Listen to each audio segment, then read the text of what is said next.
चलिए, फिर आप सभी का स्वागत है। मेरी पीपीटी आपको शो हो रही है और आवाज़ भी शायद क्लियर होगी। जी सर। जी, तो सबसे पहले जो दर्शन है, दर्शन जो है वो दृश्य धातु से बना है जिसका अर्थ होता है देखना। तो देखने का तात्पर्य तो सामान्य सा है कि जो व्यक्ति आपके आमने-सामने आप उसको देख रहे हैं, आप पीपीटी को देख रहे हैं, आप और जो भी व्यक्ति आए हैं उनको देख रहे हैं और मंदिर में जाते हैं तो भी दर्शन करते हैं। तो वो तो दर्शन है ही, लेकिन उसके अंदर जो उसके गुण हैं, जो उसके अंदर योग्यता है, जो उसके अंदर क्षमता है, उस चीज़ को भी देखना, वो भी दर्शन के अंतर्गत आता है। इंग्लिश में इसको फिलॉसफी कहते हैं। फिलॉस प्लस सोफिया 2 शब्दों से मिलकर बना है, तो उसका जो अर्थ होता है वो है कि ज्ञान के प्रति, विद्या के प्रति जो एक प्रेम है, जो एक भाव है, वो डेवलप करना, वो क्या होता है? दर्शन होता है। बेसिकली दर्शन को 2 भागों में डिवाइड करते हैं। दर्शन जो है आस्तिक दर्शन और नास्तिक दर्शन। नास्तिक दर्शन वो होते हैं, जैसे कहा गया है, नास्तिको वेदा निंदका।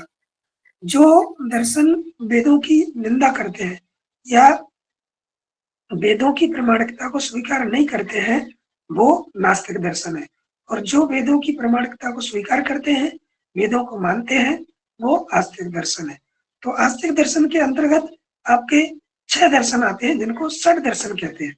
तो उसमें पहला सांख्य, योग, न्याय, वैशेषिक, मीमांसा और वेदांत। मीमांसा को पूर्व मीमांसा और वेदांत को उत्तर मीमांसा भी कहते हैं। और जो नास्तिक दर्शन है, उसमें आपके दर्शन आते हैं चार्वाक दर्शन, बौद्ध दर्शन और आपका जैन दर्शन। जो योग दर्शन है, उसके जो प्रणेता है वो महर्षि पतंजलि है। सांख्य दर्शन के कपिल हैं और न्याय दर्शन के गौतम है, जिसको अक्षपाद गौतम भी कहते हैं। वैशेषिक दर्शन के महर्षि कणाद हैं। मीमांसा दर्शन के जैमिनी और बादरायण वेदांत दर्शन के बादरायण। और नास्तिक दर्शन में चार्वाक दर्शन के बृहस्पति और बौद्ध दर्शन के महात्मा बौद्ध और जैन दर्शन के ऋषभदेव यामा। तो ये हुआ सामान्य सा इंट्रोडक्शन आस्तिक और नास्तिक दर्शनों का। जो उसमें से नास्तिक दर्शन है, जिसके प्रणेता महात्मा बुद्ध है, कहीं पे गौतम बुद्ध भी लिखा रहता है। तो जो आगे वाले पेज हैं वो शो नहीं हो रहे हैं शायद, या आपने यही खोल के रखा? हाँ, मैंने अभी यही खोल के रखा है, आगे शो होंगे। तो जो बौद्ध दर्शन है उसके प्रणेता है आपके महात्मा बौद्ध। तो जो इसमें हम टू द पॉइंट पढ़ेंगे, जो चीजें इसमें आती हैं, जो क्वेश्चन आए हैं, एक एक चीज बड़ी महत्वपूर्ण है और बड़ी मतलब कठिनता से ये सब कुछ प्राप्त हुआ है। तो आप सब लोग बड़े ध्यान से इसको पढ़िएगा और लिखिएगा। तो जैसा कि बताया कि जो बौद्ध दर्शन है वो एक नास्तिक दर्शन है। बौद्ध दर्शन के संस्थापक महात्मा बुद्ध हैं। बचपन का नाम सिद्धार्थ था, जो कि एक राजकुमार थे। और इनको जो है ज्ञान की प्राप्ति हुई थी बोधि वृक्ष के नीचे। बोधि वृक्ष यानी पीपल के नीचे ज्ञान की प्राप्ति हुई थी। बौद्ध दर्शन के 2 प्रमुख भाग हैं, हीनयान और महायान। और इसमें जो प्रमुख बातें हैं, जहां से क्वेश्चन अधिकतर बनता है, वो इनके त्रिपिटक, 4 आर्य सत्य, क्षणिकवाद और माध्यमिक शून्यवाद का सिद्धांत। क्षणिकवाद मतलब जो चीजें हैं, जो अभी विद्यमान है, वो क्षण भर के लिए है, थोड़े क्षण के लिए है, लेकिन उसके बाद वो अपने आप जो है उनका अंत हो जाएगा। और माध्यमिक शून्यवाद का भी इन्हीं का सिद्धांत है। वो ये कहते हैं कि ना तो आगे का सत्य है ना पीछे का सत्य है, बीच में जो है वही जो है सत्य है, वही शून्यवाद है।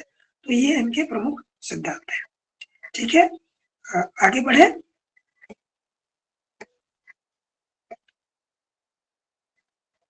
हेलो जी सर। जी सर। जी सर। तो इसमें जो है बौद्ध दर्शन में सबसे पहले हमने बताया कि जो प्रमुख विषय है वो है इनके त्रिपिटक और 4 आर्य सत्य और इनके सिद्धांत। तो इनमें जो जैसे इनका जो बौद्धों का मूल ग्रंथ है उसको त्रिपिटक कहते हैं। जैसे जो भारतीय संस्कृति के मूल ग्रंथ हैं उन्हें क्या कहते हैं? वेद कहते हैं, जो कि संस्कृत भाषा में है। तो ऐसे ही बौद्धों के जो मूल ग्रंथ हैं उन्हें त्रिपिटक कहते हैं। और इनकी भाषा, इनकी जो रचना है वो किस भाषा में की गई? पाली भाषा में। ठीक है, तो यहाँ से क्वेश्चन बन सकता है कि बौद्धों का जो मूल ग्रंथ है वो किस भाषा में रचित है, किस भाषा में लिखे गए हैं। ठीक है, और आगे चलते हैं तो बौद्धों जो धम्मपद को बौद्धों की गीता कहा गया है। किसको? धम्मपद एक इनका ग्रंथ है, उसको बौद्धों की गीता कहा गया है। जो मैंने हाईलाइट किया है वो बिल्कुल सटीक है, वहां से क्वेश्चन बनने की बहुत संभावना है। क्वेश्चन आ जाएगा आपको कि बौद्धों की गीता किसको कहा जाता है? धम्मपद को, और कई ऑप्शन दिए गए होंगे, तो आपको जो सटीक उत्तर है उसको चुनना है। तो धम्मपद को बौद्धों की गीता कहा जाता है। और ये जो त्रिपिटक है कौन कौन से हैं? एक सुत्त पिटक है, अभिधम्म पिटक है और विनय पिटक है। सुत्त पिटक में जो चर्चा की गई है वो धम्मपद का वर्णन किया गया है। धम्मपद अर्थात जो बौद्धों की गीता है उसका वर्णन किया गया है। और जो अभिधम्म पिटक है उसमें जो महात्मा बुद्ध के जो विचार है, जो उन्होंने कहा है, उसका संकलन इसमें किया गया है। किसमें? अभिधम्म पिटक में। और विनय पिटक में जैसे इसका नाम ही है विनय पिटक, तो विनय मतलब विनम्रता, नीति संबंधी चर्चा, जो नीति निर्देशन है, जो रूल्स एंड रेगुलेशन है, उनकी चर्चा किसमें की गई है? आपके विनय पिटक में की गई है। क्वेश्चन सीधा आ सकता है कि नीति संबंधी चर्चा किस पिटक में की गई है, तो आपको सटीक उत्तर आना चाहिए कि इसकी चर्चा विनय पिटक में की गई है। ठीक है, आगे बढ़े। जी सर। जी जी सर। तो इनका जो प्रमुख विषय है वो क्या है? 4 आर्य सत्य। इन्होंने कहा कि जो संसार है वो पूरा पूरा दुखमय है। यहाँ पर ये जो है महात्मा बुद्ध उन लोगों से प्रभावित हुए थे, 3 लोग जो बौद्ध, जो उन्होंने देखे कि एक वृद्ध व्यक्ति जो बूढ़ा व्यक्ति था उसको कष्ट में देखा, एक रोगी व्यक्ति जो कि बहुत ही कष्ट में है, बहुत ही कष्ट में था, और एक मृत व्यक्ति। उनको देखकर बौद्ध ने अंदाजा लगाया, विश्लेषण किया कि ये जो संसार है पूरा का पूरा दुखमय है, इसमें दुख के अलावा और कुछ नहीं है। तो इसलिए कहा गया कि सर्वम दुखम, इनके अनुसार सब जगह दुख ही दुख है, दुख ही दुख है। तो कहते हैं 4 आर्य सत्य में जो पहला आर्य सत्य है वो कहा कि सर्वम दुखम, ये सब जगह जो है दुख ही दुख है। और फिर उन्होंने कहा कि ये दुख का कारण भी अवश्य है, कहीं ना कहीं इसका कारण व्याप्त है। ये जो दुख समुदाय, दुख का कारण अवश्य है। तीसरा जो बताते हैं आर्य सत्य, वो बताते हैं इस दुख का निवारण संभव है। ये जो दुख है उसको दूर किया जा सकता है, उसको व्यक्ति जो है वो दूर कर सकता है।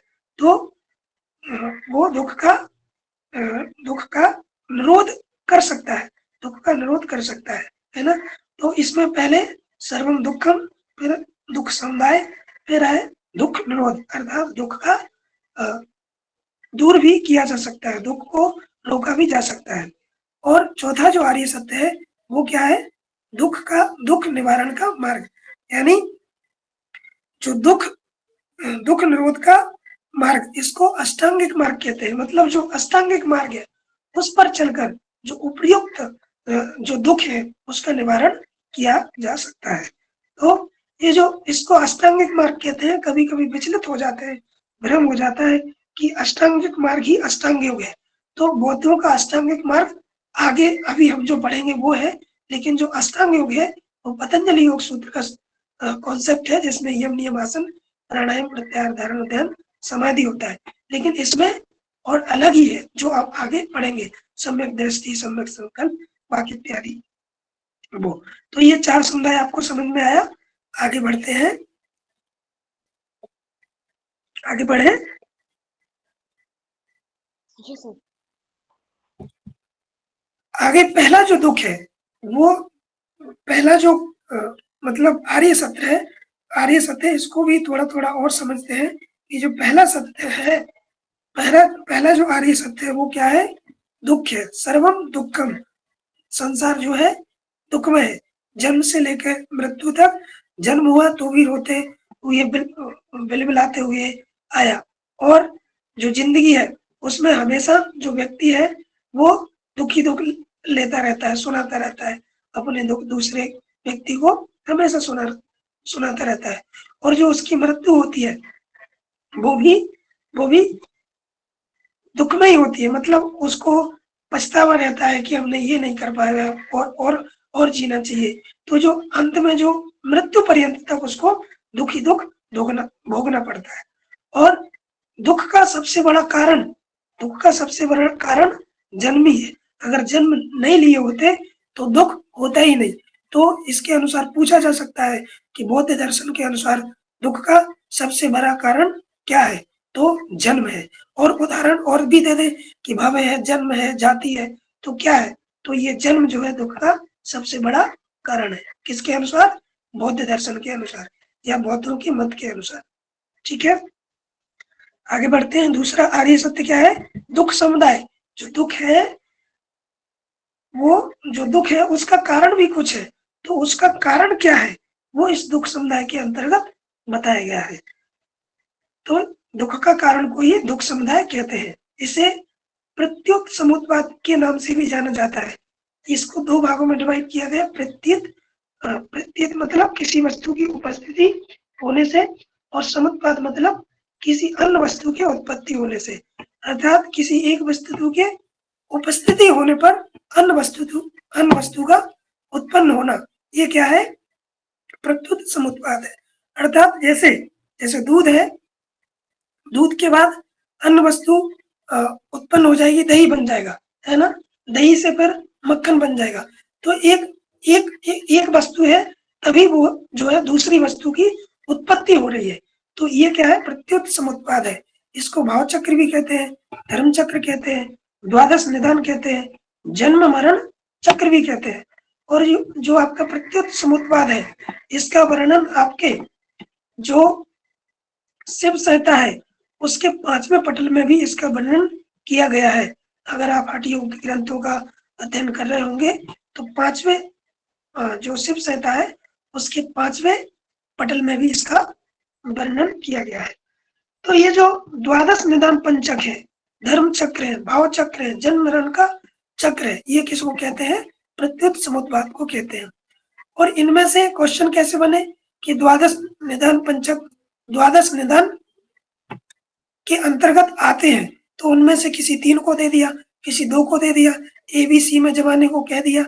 तो इस प्रकार से ये जो द्वादश निदान है उनको आपको याद रखना है ना? तो क्या क्या है इसमें? पहला है जरा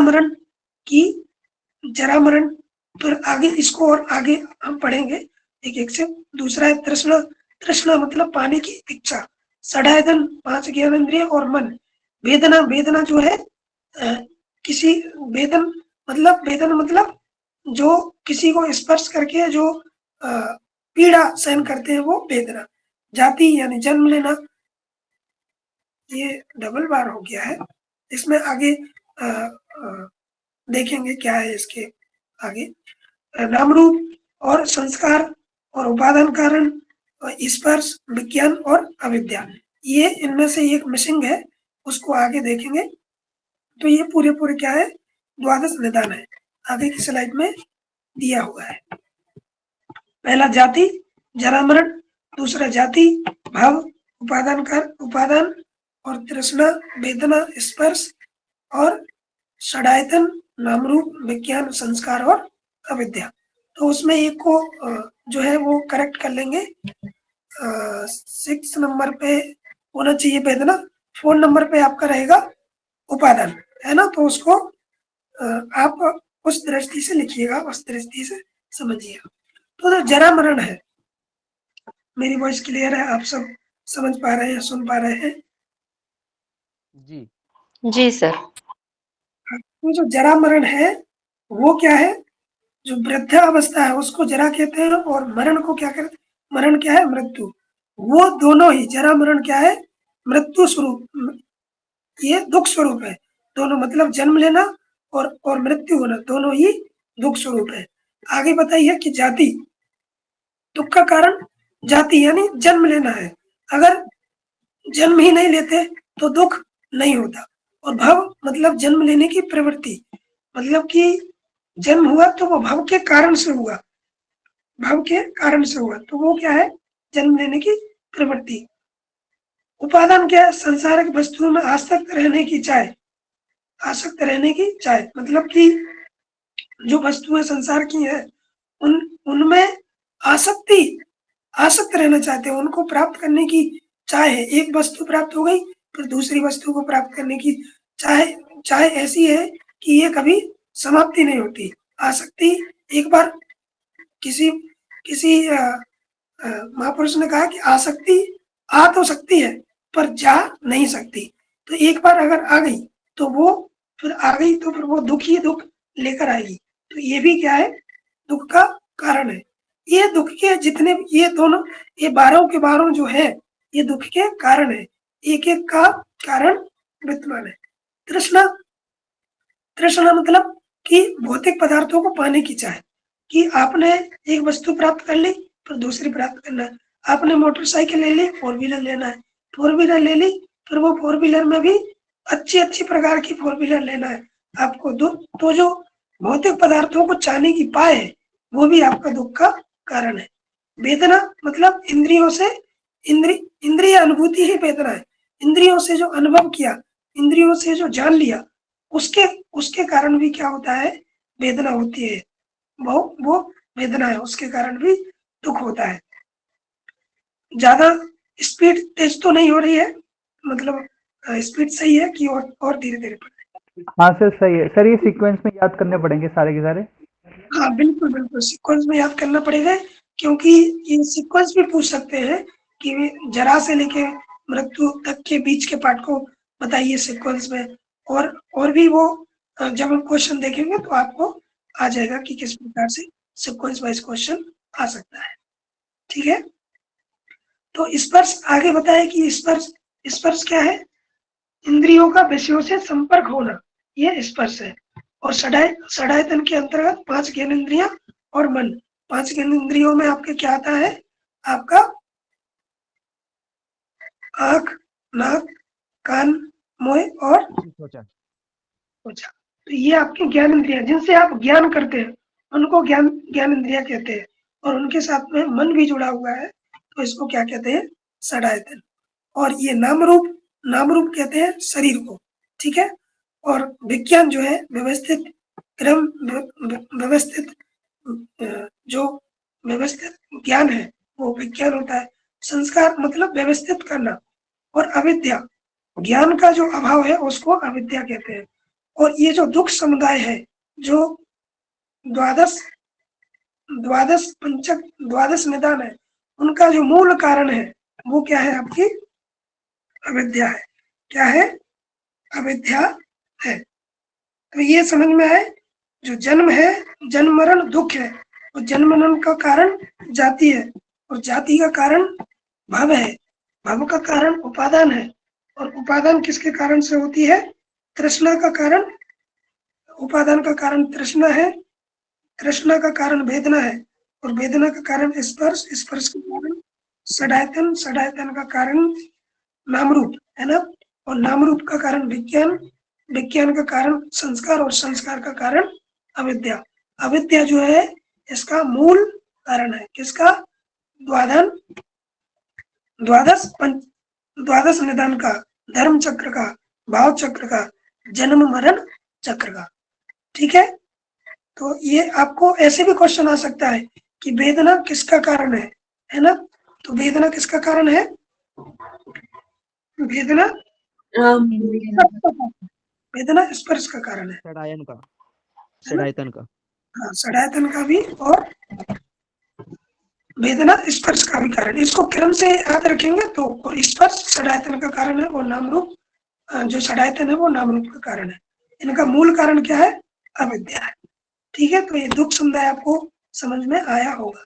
दुख समुदाय मतलब दुख का कारण क्या है। ठीक, आगे बढ़ते हैं।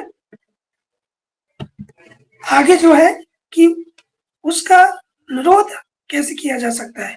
दुख निरोध, जो तीसरा आर्य सत्य क्या है, दुख का निरोध, दुख निरोध मतलब कि दुख निरोधः, ये दुख को दुख का निरोध कैसे किया जा सकता है कि दुख आए ही नहीं, ऐसा कौन सा उपाय है। तो इसमें बताया है कि दुखों से निवृत्ति को निर्वाण कहते हैं, और ये पाली भाषा में इसको निब्बान कहते हैं। क्या कहते हैं, निब्बान। और निर्वाण का अर्थ यहाँ पे बताया है, निर्वाण का अर्थ बुझा हुआ या शीतलता। निर मतलब नहीं, बाण मतलब पुनर्जन्म, ऐसा भी हो सकता है। बौद्धों के मत के अनुसार बाण का अर्थ क्या है, तो पुनर्जन्म का ना होना, है ना। जन्म रूपी पथ का अंत हो जाना ही निर्वाण है। निर्वाण मतलब कि बुझा हुआ, शीतलता। अब दोबारा इस जन्म मरण के चक्र में नहीं आना पड़ेगा। तो ये चीज क्या है, दुख निरोध है। ठीक है, जो तृष्णा थी, जो संस्कार थे, जो अविद्या थी, उसको जीत लिया, तो वो क्या हो गया, निरोध हो गया, है ना, दुख का निरोध हो गया। ठीक, तो ये समझ में आया। अब उस निरोध करने के लिए जो उपाय है वो क्या क्या बताए हैं, उसको कहते हैं दुख निरोध का मार्ग। जो दुख निरोध है उसको दूर करने के जो उपाय है, उसको करने के जो साधन है, उसको कहते हैं अष्टांगिक मार्ग। ध्यान रखें, अष्टांगिक मार्ग में अष्टांग योग नहीं है, इसमें 8 अंग हैं, जो कि बौद्धों के अष्टांगिक मार्ग कहे जाते हैं। ठीक है, तो पहला अष्टांगिक मार्ग में पहला है सम्यक दृष्टि, सम्यक वाक, सम्यक आजीविका, सम्यक स्मृति, सम्यक संकल्प, सम्यक कर्मांत, व्यायाम और समाधि। इसको आगे इस प्रकार से देखते हैं, ये सही क्रम है इनका। सम्यक दृष्टि, सम्यक संकल्प, वाक, कर्मांत, आजीविका और व्यायाम, स्मृति और क्या है, समाधि। इसको आपको बिल्कुल ऐसे की ऐसे ही याद करना है, क्योंकि यहाँ से जो क्वेश्चन है वो अधिकतर पिछले प्रीवियस क्वेश्चन देखेंगे तो उसमें पिछले 2-3 साल से यहाँ से ही क्वेश्चन आ रहा है, यहाँ से ही क्वेश्चन आता है। ठीक, तो इसमें जो पहला जो अष्टांगिक मार्ग है वो क्या है, सम्यक दृष्टि। तो सम्यक दृष्टि में क्या है कि जो वस्तु है उसके यथार्थ स्वरूप को जानना। उसके क्या है कि जो व्यक्ति है वो एक ही स्वरूप को जान सकता है, लेकिन जैसे सामने आपको देखा, जैसे कि कोई एक वस्तु दिखी, उसके स्थूल स्वरूप को ही जान सकता है, लेकिन उसके अंदर क्या क्या है, उसके अंदर की कैपेसिटी क्या है, योग्यता क्या है, उसके अंदर गुण क्या है, उन सबको जानना ही क्या है, यथार्थ स्वरूप है। उसके एक एक स्वरूप को जान लेना वो यथार्थ स्वरूप है, और यही यथार्थ स्वरूप ही सम्यक दृष्टि है, और यही जो है अष्टांगिक मार्ग का पहला साधन है। दूसरा सम्यक दृष्टि हुई, फिर उसके बाद संकल्प हुआ। सम्यक का अर्थ होता है ठीक ठीक। ठीक ठीक मतलब जो योग में गीता में पढ़ते हैं समत्व, कि जो मतलब सही है, जो उचित है, वो क्या है, सम्यक है। तो सम्यक दृष्टि मतलब ठीक ठीक दृष्टि होना चाहिए, ठीक ठीक जानने की दृष्टि होना चाहिए, तो वो हो गई सम्यक दृष्टि। फिर आता है सम्यक संकल्प। जो 4 आर्य सत्य जो आपको उपयुक्त बताए हैं, सर्वम दुखम, दुख समुदाय और दुख निरोध, और ये अष्टांगिक मार्ग, उस निरोध करने का अष्टांगिक मार्ग। तो ये क्या है, 4 ही आर्य सत्य है, इनको अपने जीवन में पालन करने का निश्चय करना, ये क्या है, संकल्प, ये सम्यक संकल्प है। और आगे बढ़ते हैं तो आगे क्या है, सम्यक वाक। सम्यक वाक मतलब कि जो आपके जो सत्य एवं प्रिय वचन है उनका ही प्रयोग करना, कटु वचनों का प्रयोग ना करना, हमेशा सत्य ही बोलना, सत्यम वदा, और प्रिय वचनों को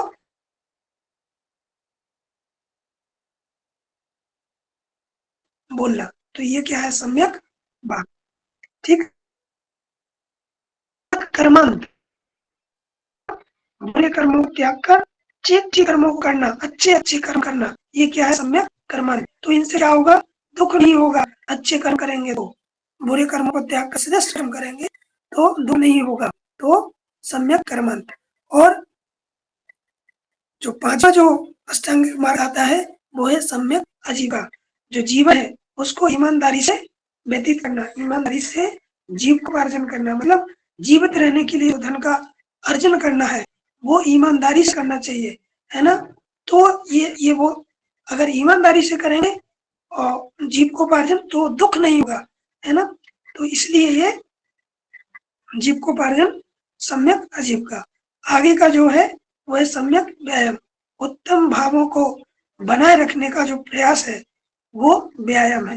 व्यायाम को तो और योग से भी जान सकते हैं, एक्सरसाइज से भी जान सकते हैं, लेकिन इसमें क्या अपने मन में, विचार में, चिंतन में, चरित्र में उत्तम भावों को बनाए रखना। उत्तम मतलब श्रेष्ठ भावों को बनाए रखना, अच्छे भावों को बनाए रखना, ये क्या है, सम्यक व्यायाम है। सम्यक स्मृति, सम्यक स्मृति मतलब जो अष्टांगिक मार्ग है, जो बौद्धों के उपदेश है। बौद्धों के उपदेश क्या है, अपदीपो भव धर्मम चरा। तो उनको अपने जीवन में उतारते रहना, उन उपदेशों को सदैव स्मरण करते रहना। उनसे क्या है कि दुख की निवृत्ति होगी, दुख नहीं आएगा। तो ये क्या है, सम्यक स्मृति। और आगे क्या है, सम्यक समाधि, मतलब चित्त वृत्तियों का पूर्णतः निरोध हो जाना।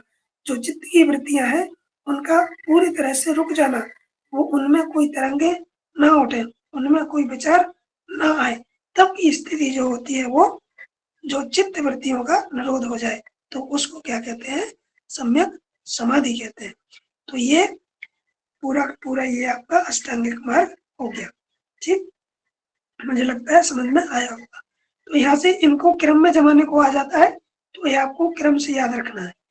दूसरा, ये जो ऊपर की लाइन में लिखा है प्रज्ञाशील समाधि, इन अष्टांगिक मार्ग को 3 भागों में डिवाइड किया गया है। कौन कौन से, प्रज्ञाशील समाधि। इसको बौद्धों के त्रिरत्न भी कहते हैं। क्या कहते हैं, ये लिख लीजिएगा अपने साइड से कि ये क्या है, बौद्धों के त्रिरत्न है। इसको शिक्षा त्रय भी कहते हैं। क्या कहते हैं, शिक्षा त्रय या बौद्धों के त्रिरत्न। ये क्वेश्चन, और जो जैन दर्शन, जैन में भी त्रिरत्न है, तो इसलिए कंफ्यूजन में आते हैं। जैन दर्शन में क्या है, सम्यक चरित्र, सम्यक ज्ञान और सम्यक, बताएंगे मुझे कौन क्या क्या है। बौद्धों के, जैन के सम्यक ज्ञान चरित्र, और एक और क्या है, दर्शन दर्शन दर्शन। बिल्कुल सम्यक ज्ञान, सम्यक चरित्र और सम्यक दर्शन। वो त्रिदर्शन जैनों के हैं। और ये जो है प्रज्ञाशील समाधि, ये किसके हैं, बौद्धों के। इनको बौद्धों के त्रिरत्न कहते हैं। इनको यहाँ पे अप्रत्यक्ष रूप से कहते हैं और उनको प्रत्यक्ष रूप से वहां पे त्रिरत्न कहते हैं। इनको अप्रत्यक्ष रूप से, और इनको प्रज्ञाशील समाधि को शिक्षा त्रय भी कहते हैं। अब प्रज्ञा के अंतर्गत 2 चीजें आती है, ये मतलब 2 अष्टांगिक मार्ग आते हैं, सम्यक दृष्टि और सम्यक संकल्प। क्वेश्चन आ जाए कि प्रज्ञा के बौद्धों के मत के अनुसार प्रज्ञा के अंतर्गत कौन कौन से अष्टांगिक मार्ग आते हैं, तो उसमें सम्यक दृष्टि, सम्यक संकल्प, सम्यक आजीविका, सम्यक कर्मंड, ऐसे और भी 2-4 उदाहरण दे दिए और आपको पूछ लिया A B B C C D. तो आपको याद रहना चाहिए कि सम्यक जो ऊपर के 2 हैं उसमें दृष्टि और संकल्प दोनों आते हैं किसके अंतर्गत, प्रज्ञा के अंतर्गत। ठीक है, और जो बीच के 4 हैं, बीच के 4 मतलब सम्यक वाक, सम्यक कर्मंड, सम्यक आजीविका और सम्यक व्यायाम, ये किसके अंतर्गत आते हैं, शील के अंतर्गत आते हैं। ठीक है, तो ये भी क्वेश्चन में पूछ सकते हैं कि 2 इसके डाल दिए, 2 इसके डाल दिए, फिर शील के अंतर्गत क्या क्या आते हैं, तो आपको पूरा का पूरा याद हो जाना चाहिए, है ना, याद होना चाहिए। तो शील के अंतर्गत ये चीजें आती है, सम्यक वाक, सम्यक कर्मंड, सम्यक आजीविका, सम्यक व्यायाम। और जो आपके समाधि के अंतर्गत आते हैं वो क्या आते हैं, सम्यक स्मृति और सम्यक स्मृति और सम्यक समाधि, है ना। समाधि में, समाधि के अंतर्गत समाधि भी आती है और सम्यक स्मृति भी आती है। तो ये स्लाइड जो है आपके लिए बहुत ही महत्वपूर्ण है। पूरी स्लाइड महत्वपूर्ण है, लेकिन उनमें से ये सबसे महत्वपूर्ण है क्योंकि यहाँ से क्वेश्चन आगे पिछली बार आया भी था और आगे भी आ सकता है। तो इसको पूरी तरह से, अच्छी तरह से आपको याद कर लेना है। ठीक है, आगे बढ़े। जी सर। समझ में आया? जी। जी सर। जो है ये आज का आपका अध्ययन था कि ये 4 आर्य सत्य पढ़े, त्रिपिटक पढ़े हमने और बौद्ध का इंट्रोडक्शन पढ़ा। अब इसके अंतर्गत जो क्वेश्चन कैसे आए हैं उनको भी मैं 2-3 क्वेश्चन ऐड किए हैं, वो भी आप देख लीजिए तो आपको एक ओवरव्यू हो जाएगा। देखिए ये आप देख पा रहे हैं, इसको थोड़ा और जूम कर लीजिए। ये बौद्धों के त्रिरत्न है। ये क्वेश्चन आया था 21 में आया था, 21 में या 22 में, ऐसे कभी आया था। आप देखेंगे तो ये जो है सीधा सीधा पूछ लिया कि बौद्धों के त्रिरत्न कौन कौन से हैं। तो इसमें आप बताएंगे कौन कौन से हैं? प्रज्ञाशील समाधि। प्रज्ञाशील और समाधि। प्रज्ञाशील समाधि। जो बी ऑप्शन है वो इसका सही उत्तर है ना। देखिए इन्होंने घुमाने के लिए दर्शन, ज्ञान, आचार भी दे दिया, ऊपर ये भी दे दिया और ये भी दे दिया। तो ये वैसे सरल क्वेश्चन था। ठीक, आगे आगे एक और क्वेश्चन है। एक और क्वेश्चन जो है वो आ नहीं पाया। चलिए, तो ये था आज की हमारी क्लास। तो इसमें जो है मुझे लगता है कि आपको समझ में आया होगा, है ना।